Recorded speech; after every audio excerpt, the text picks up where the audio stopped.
Hello बच्चों, आप लोग कैसे हैं। मैं काशवी लर्निंग की शिक्षिका सीमा कुमारी आज आप लोगों को संधि विच्छेद बताऊंगी। संधि विच्छेद को जानने से पहले हम लोग वर्णमाला को जानेंगे।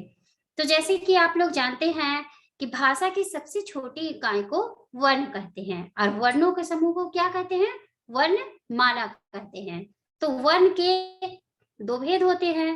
पहला जो होता है वो स्वर वर्ण होता है, दूसरा जो होता है वो व्यंजन वर्ण होता है। तो स्वर वर्ण क्या है?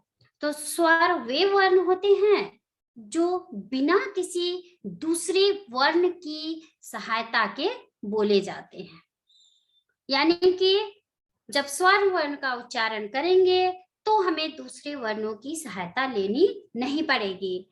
जैसे आ ई से लेकर के अ तक, यानी कि कुल स्वर वर्णों की संख्या जो है कितनी है, 11 है। इसके अलावे दो और वर्ण होते हैं, अनुस्वार यानी कि अंग, विसर्ग यानी कि आ। तो इस तरह से स्वर वर्ण के बाद आप हम लोग व्यंजन वर्ण को देखते हैं। व्यंजन वर्ण वे वर्ण होते हैं जो दूसरे वर्ण की सहायता से बोले जाते हैं। यानी कि जब भी हम लोग व्यंजन वर्ण का उच्चारण करेंगे तो हमें दूसरों वर्णों की सहायता लेनी पड़ेगी। जैसे क से लेकर के जो हमारा चार्ट में दिख रहा है हा वर्ण, यहाँ पे उच्चारण करने के लिए हमें दूसरे वर्ण की आवश्यकता पड़ रही है। क यानी कि क में क्या लगा हुआ है, आ। तो क हलंत और आ यानी कि क। तो जो व्यंजन वर्ण होंगे उसमें हलंत का प्रयोग होगा। तो इस तरह से कुल व्यंजन वर्णों की संख्या जो है वो 35 है। अब आगे हम लोग देखेंगे संधि।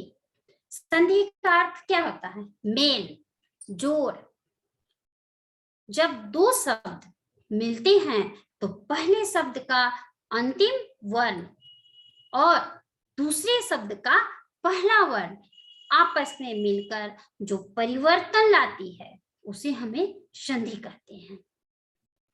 तो जैसे देव जोड़ आलय यानी कि देवालय। तो देव का अंतिम वर्ण क्या है, अ। आलय का पहला वर्ण क्या है, आ यानी कि आ। देव जोड़ आलय देवालय। इसी तरह से महा जोड़ ईस यानी कि महेश। महा में अंतिम वर्ण आ, ईस में पहला वर्ण ई मिलकर बना ए यानी कि महेश। अब संधि के बाद संधि विच्छेद। तो संधि विच्छेद का अर्थ क्या होता है, अलग अलग करना। संधि में दो वर्णों का मेल होता है तो संधि विच्छेद में उसे अलग अलग करके दिखाया जाता है, यानी उसको अलग कर दिया जाता है। जैसे गणेश, गण जोड़ इस, परमाणु, परम जोड़ अनु, स्वागत, सु जोड़ आगत। तो संधि विच्छेद जो है अलग अलग करके होता है। संधि विच्छेद के बाद संधि के प्रकार को जानेंगे। तो संधि के 3 प्रकार होते हैं, स्वर संधि, व्यंजन संधि और विसर्ग संधि। स्वर संधि में हम लोग ध्यान रखेंगे स्वर वर्ण और स्वर वर्ण, यानी कि स्वर वर्ण और स्वर वर्ण दोनों स्वर वर्णों का ही मेल होगा। नर जोड़ इस यानी कि नरेश। तो नर में अ और ई, अ और ई मिलके बन रहा है नरेश, यानी कि दोनों क्या है, स्वर वर्ण ही है। व्यंजन में व्यंजन वर्ण होगा ही होगा और साथ में उसमें स्वर वर्ण भी जुड़ सकता है और व्यंजन वर्ण भी जुड़ सकता है। जैसे जगत जोड़ इस यानी कि जगदीश। तो जगत में ता हलंत क्या है, व्यंजन वर्ण है, हलंत लगा हुआ है। और उसमें कौन सा लगा जुड़ा हुआ है, तो स्वर वर्ण जुड़ा हुआ है, ई यानी कि जगदीश।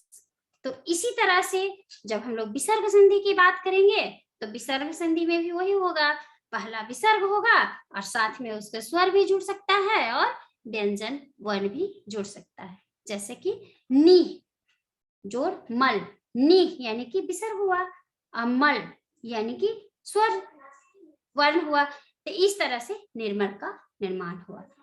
अब हम लोग आगे देखेंगे कि स्वर संधि के कुछ नियम होते हैं।